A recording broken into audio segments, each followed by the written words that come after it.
और अब हमारे साथ स्टूडियो में निर्मल बांग इंस्टीट्यूशनल इक्विटीज़ के सीईओ राहुल अरोड़ा जुड़ गए हैं। उनसे बात करेंगे कि इस समय उन्हें कैसा लग रहा है मार्केट। Rahul, good morning.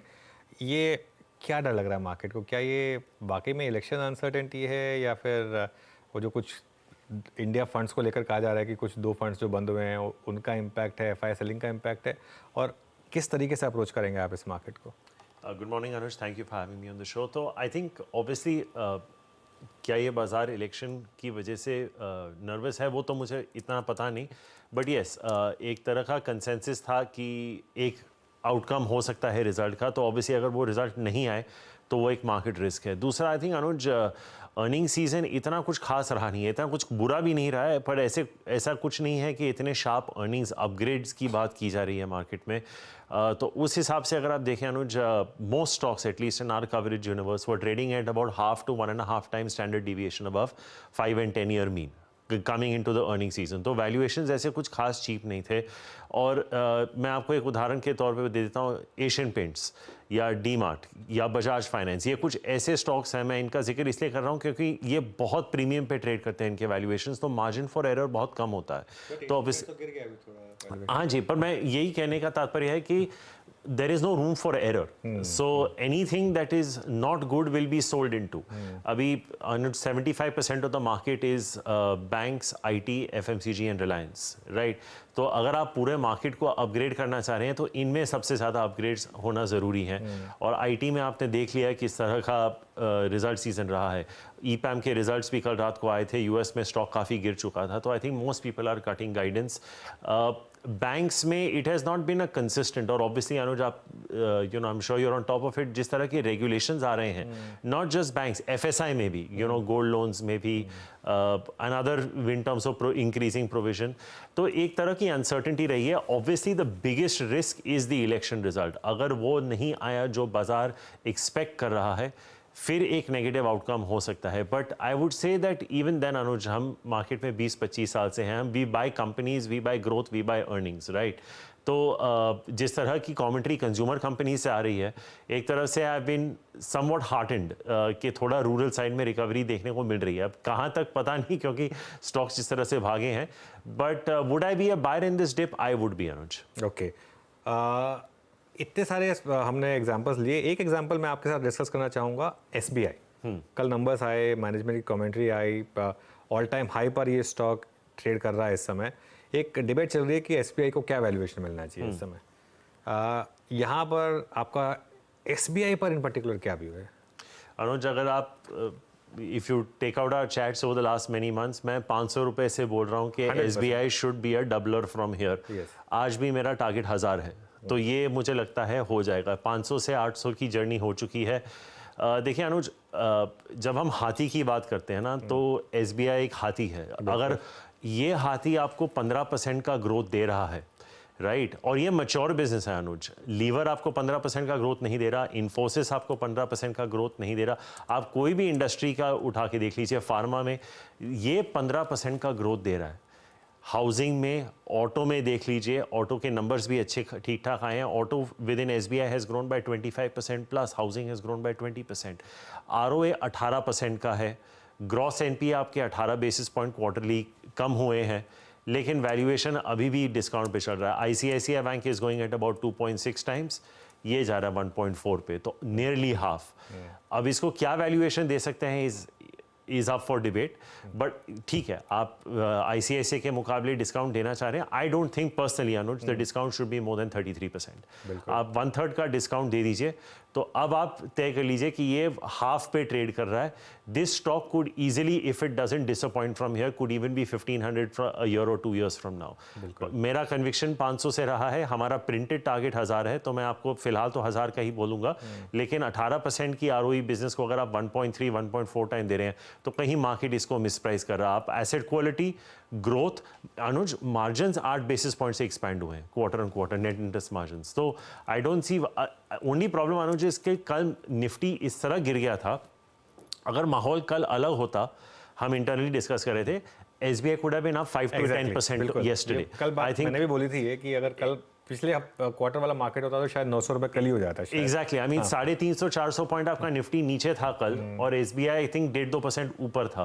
तो यू कैन जस्ट इमेजिन अगर वो फॉल नहीं आती होता, I am not saying the Nifty needed to be up 350-400, अगर निफ्टी 100 पॉइंट भी ऊपर था कल और माहौल अलग होता तो this you could have seen 900 plus yesterday. Okay, अच्छा, एक और स्पेस जो आपके दिल के काफ़ी करीब रही है FMCG जी, और पूरी कंजम्पशन बास्केट, एक्चुअली वहाँ वापस अच्छी बाइंग शुरू हुई है। चाहे आप ITC लीवर जैसे स्टॉक्स की बात करें, मैरिको डाबर की बात करें, या इवन अगर आप नॉट स्ट्रिक्टली FMCG लेकिन कंजम्पशन में जैसे अगर इंडियन होटल्स जैसे स्टॉक्स की बात करें, वहाँ पर अच्छे मूव्स रहे हैं। यहाँ पर कोई प्रेफर्ड आइडियाज़ हैं आपके? अनुज, इसमें एक बहुत इंपॉर्टेंट चीज़ थी, टेक्निकल फैक्टर था, ये बहुत अंडर ओन्ड हो गए थे। आई थिंक अगर आपको याद होगा करीबन 3-3.5 साल से इन स्टॉक्स ने कुछ खास किया नहीं है। अब कंजम्पशन को अनुज एक्सटेंड करके टू व्हीलर्स में भी ले जाते हैं। अगर आप देखें तो सारे जो कमेंट्री है जो रूरल की, वो अब बेटर हो रही है। कुछ कुछ कंपनियों ने रूरल से बेटर अर्बन में दिया है, excluding Lever. I think Marico, Dabur, Britannia is talking about a double-digit growth, which is extremely heartening. Tata Consumer, and ये अनुज आप इसको थोड़ा और एक्सटेंड कर देते हैं रूम एसीज वगैरह में, Blue Star, Voltas. So I think पूरी एक जो कमेंट्री है, एक तो एक बहुत अंडर ओन्ड सेक्टर था, तो इसमें IT से यहाँ शिफ्ट करना या कोई और बड़े सेक्टर से शिफ्ट करना बहुत आसान हो जाता है। लिक्विड है, एग्जीक्यूटेबल आइडियाज़ हैं, तो आई डोंट थिंक वैल्यूएशंस इतने डिमांडिंग आज भी हैं अनुज। आई थिंक अगर आप मैरिको की बात करें, डाबर की बात करें, ब्रिटानिया की बात करें, ये सब 40 to 45 टाइम्स के बीच में आ रहे हैं। ट्रेडिशनली अगर आपको FMCG में 15% की अर्निंग्स ग्रोथ मिलती है अनुज, ये वैल्यूएशंस 50 के आसपास जा सकते हैं। That is been the history of FMCG companies. अगर आपको 15% की अर्निंग्स कंपाउंडेड मिलती है तो आपके वैल्यूएशंस 50 टाइम के आसपास ट्रेड करते हैं। कंज्यूमर कंपनीज वो नहीं दे पा रहे। The biggest positive Anuj is forget double digit top line growth, कुछ कंपनियां डबल डिजिट वॉल्यूम ग्रोथ की बात कर रही हैं। तो इसमें अगर आप प्राइसिंग और प्रीमियमाइजेशन ऐड कर दें तो ये ग्रोथ 13-14% भी हो सकती है। तो आई वुड से पैकेज फूड्स में Britannia would be the top pick, maybe on corrections even a Tata Consumer. United Breweries Anuj, we've liked for a very long time. हमें आज भी लगता है कि यहाँ से EBITDA 2 साल में 2-2.5x हो सकता है। एंड जिलेट आई थिंक एक पसंदीदा स्टॉक हमारा रहा है। तो I think consumption purely non discretionary अगर देखें, वेस्ट लाइफ वगैरह मैं नहीं ले रहा हूँ इसमें।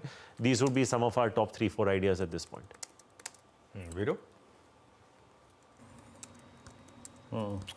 राहुल, एशियन पेंट्स के नंबर का आपने कल देखा, I mean extreme disappointment. I mean इस दौर का सबसे वर्स्ट स्टॉक रहा है एशियन पेंट्स पे। इस प्राइस पे आपका टेक क्या है अब, और स्पेशली उनके लिए जो अभी पोर्टफोलियो में होल्ड करते हैं? Morning, Viru. I would say not right now, Viru. I think the valuations are still trading at 44-45 times on an FY26 basis. FY25 में भी I think आपकी टॉप लाइन EBITDA और अर्निंग्स ग्रोथ सिंगल डिजिट में रहेगी। उस depress base पे आपको FY26 में शायद 14-15% का ग्रोथ मिल जाए, but may be not. I'd say Veeru, अगर मैं large cap to large cap देखूं तो, एंड जैसे मैं अनुज के साथ डिस्कस कर रहा था, instead of Asian Paints why not Hero MotoCorp. 4-5% की dividend yield, free cash to yield है, 16 time price to earning multiple है, it's growing at 18-20%, trading at half the valuations of TVS motors. दोनों एक तरह से कंजम्पशन ही है।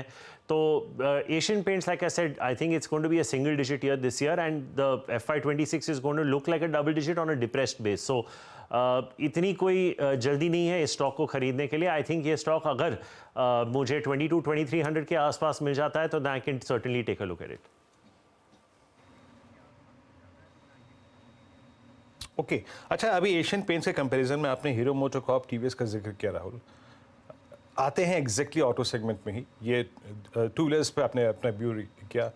4 wheeler segment में, कमर्शियल व्हीकल सेगमेंट में, पैसेंजर व्हीकल सेगमेंट में आपकी चॉइसेस क्या है इस बार? प्राइस स्ट्रेच अच्छे थे। Look at Maruti at all time high, Tata Motors at all time high, and M&M with strong, I think, जो लॉन्चेस रहे हैं। अभी एक रिसेंट गाड़ी उन्होंने लॉन्च करी 1500 cc रेंज में। पैसेंजर व्हीकल सेगमेंट में आपकी चॉइस क्या है इस वक्त?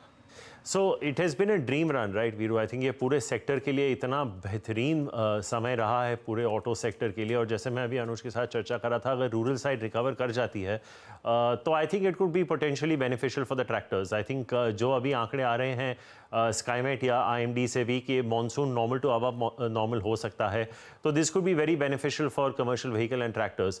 डेडिकेटेड फ्रेट कॉरिडोर काफ़ी हद तक काम चालू रह चुका है। जिस तरह से रोड्स और हाईवेज बन रहे हैं, आई थिंक कमर्शियल व्हीकल्स की डिमांड एट बेस्ट बढ़ेगी, क्योंकि आपकी the time to travel will reduce. तो अगर आपको वही माल कम टाइम में ट्रांसपोर्ट करने हैं तो आपको व्हीकल ज़्यादा चाहिए होंगे। तो I think commercial vehicles and tractors could do well. Ashok Leyland would be a preferred pick. आपको अगर पैसेंजर व्हीकल्स में रहना है तो between Maruti and M&M I would prefer Maruti. Again valuations are not that expensive. Of course M&M अगर आप पिछले 5 साल में देखें, the stock's gone up some 3x 4x, but I think Maruti could still be the preferred pick there.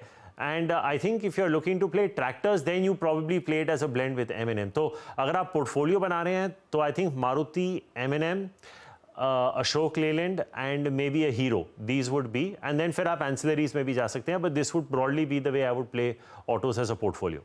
Okay, meanwhile market day high पर अब 150 point ऊपर Nifty और 300 पॉइंट ऊपर बैंक निफ्टी, 22,107 पर निफ्टी और 47,800 के करीब बैंक निफ्टी।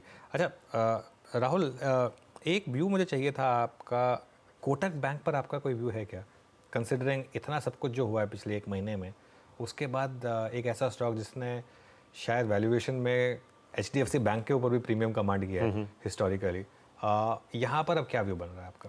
तो Anuj, we have a buy recommendation on the stock. I think हमारा अपसाइड कुछ 20% है from current market price, but recently आपने देखा बॉब कार्ड्स पे RBI का बैन निकल चुका था।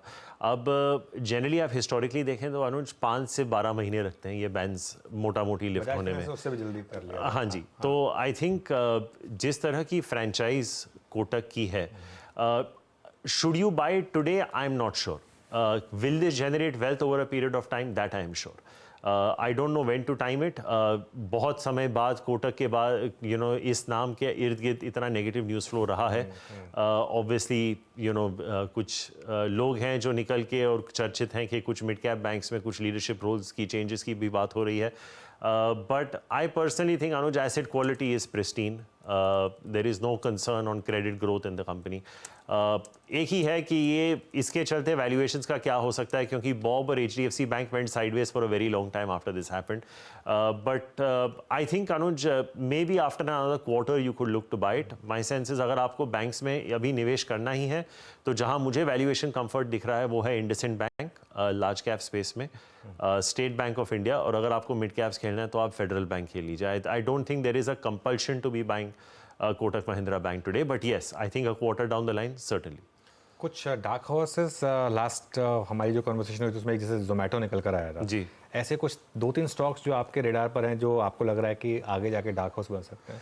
आई थिंक अनुज, एक 2-3 एंटी कंसेंसस कॉल दे देता हूँ। एक तो है गैलेक्सी सर्फैक्टेंट्स केमिकल सेक्टर में। I think we are very positive on oleo chemicals. हम काफ़ी टाइम से पिछले 1-1.5 साल से SRF और नवीन पे पॉजिटिव थे, बट जब से ये डी स्टॉकिंग वगैरह की बात हुई है we had downgraded both the stocks, but oleo chemicals पे हमारा एक पॉजिटिव रुझान है। तो I think whether you play through Fine Organics और गैलेक्सी, हमारा प्रेफर्ड पिक इस वक्त गैलेक्सी सर्फैक्टेंट्स रहेगा। It's a slightly anti consensus call because अभी केमिकल्स में ज़्यादा कोई रुझान आ नहीं रहा है मार्केट में। और दूसरा Anuj, given the way Ambuja's results came out, there is a concern of how cement companies will perform. One of our top ideas there, which we have not discussed before, would be JK Lakshmi Cement. I think that could be a very interesting idea. Again, valuations कोई इतने demanding है नहीं. I think हमारी जो analyst का view है, she's got I think an 8-10% volume growth kind of number. Costs will be all right for the company. So I think there is a case for EBITDA per metric ton to grow by 20-30% over the next 2 years. ये दो तो जहन में आ रहे हैं। May be Muthoot, because there is a lot of negative news flow around it. I think अगर आपका स्लाइटली लॉन्ग टर्म व्यू है, 20% की ROE है, 5% का ROA है, it's coming to you at what 1.5 times, तो मुथूत एक एंटी कंसेंसस व्यू हो सकता है। तो आई थिंक कभी कभी क्या होता है कि जब नेगेटिव न्यूज़ फ्लो होती है और कंपनी अच्छी होती है ना, आपको उसमें बाय कर देना चाहिए, क्योंकि क्या होता है कि कुछ ये जो स्टॉक्स का मैंने जिक्र किया, you'd rather be early, because अगर कुछ चीज़ सही हो जाए ना अनुज, ये स्टॉक्स 15-20% एक दिन में उछल सकते हैं। फिर आप बोलेंगे I wish I had held it, तो फिर आपका वो क्वार्टर का रिटर्न निकल जाता है। तो आई थिंक ये 3 नाम जहन में आ रहे हैं। And Anuj, we have recently, not recently, about a month and a half back initiated on defence. and it's still a relatively under tracked sector. उसका कोई नाम? Mazgaon Dock, I think, could be an interesting name. BEML is another one that we like. तो I think इसमें एक ही चीज़ है अनुज के revenue booking जो है वो थोड़ी लंपी हो सकती है because your biggest procurer is a government of India. तो आप बेसिकली माल बना के रेडी रख सकते हैं बट जब तक गवर्नमेंट ऑफ इंडिया वो माल को उठाए नहीं वो आपकी इन्वेंट्री में रहती है तो वर्किंग कैपिटल थोड़ा ऊपर नहीं. बट जब ये सही जाता है तो then you can get very disproportionately high revenue and profit growth in that year. So I think BEML and Mazgaon could be a couple of other names. Very quickly कोई disclosure राहुल इतने stocks का नाम लिया आपने. I don't remember all the names, but it's safe to assume that me or my family would be having positions in some of them. All right. बहुत बहुत शुक्रिया राहुल आज हमारे साथ जुड़ने के लिए और आपको अक्षय तृतीया की बहुत बहुत बधाई. चलिए